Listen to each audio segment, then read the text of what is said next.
السلام علیکم گائز، ٹھیک ٹھاک ہوں گے؟ اللہ کی بارگاہ میں امید ہے کہ شاد و آباد رکھے اللہ پاک آپ سب کو۔ جیسا کہ ہم نے پہلی اور دوسری تختی مدنی قاعدے کی پڑھی ہے، تو انشاءاللہ تختی نمبر 3 پڑھتے ہیں، جس کا نام ہے سبق نمبر 3 حرکات۔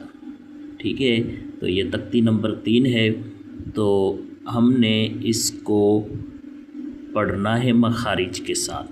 تختی نمبر 3 حرکات۔ ٹھیک ہے، تو زبر زیر پیش کو حرکات کہتے ہیں۔ اچھا، یہ جو زبر اور یہ زیر، یہ جو پیش ہے نا، اس کو ہم کیا کہتے ہیں؟ حرکات کہتے ہیں۔ ٹھیک ہے، یہ دیکھ لیں آپ، لکھا ہوا ہے زبر زیر پیش کو حرکات کہتے ہیں۔ جس حروف پر حرکت ہو اسے متحرک کہتے ہیں۔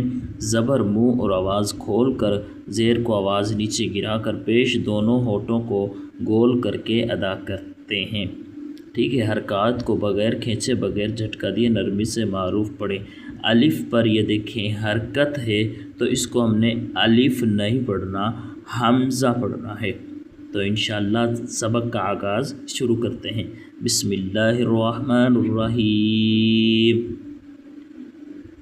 حمزہ زبر ا، حمزہ زیر ای، حمزہ پیش او، آ ای او۔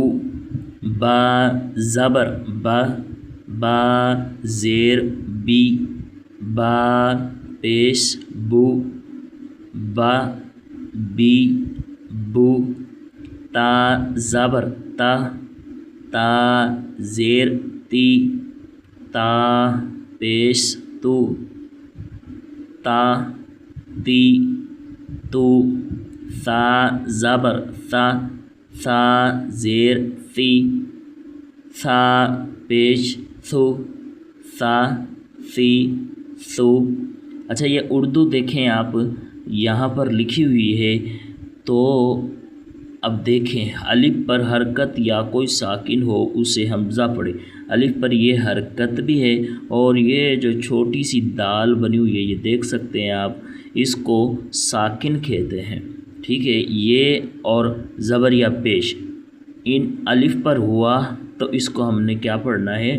حمزہ پڑھنا ہے، الف نہیں پڑھنا، تو جھٹکا دے کر پڑھنا ہے حمزہ۔ اس طرح ہم نے یہ سبق پڑھنا ہے۔ اللہ پاک ہمیں مخارج کے ساتھ قرآن پاک سیکھنے اور پڑھنے کی توفیق عطا فرمائے۔ ویڈیو اچھی لگی ہو تو لائک شیئر ضرور کریں۔ ملتے ہیں اگلی ویڈیو میں، جب تک اپنا اور اپنے ماں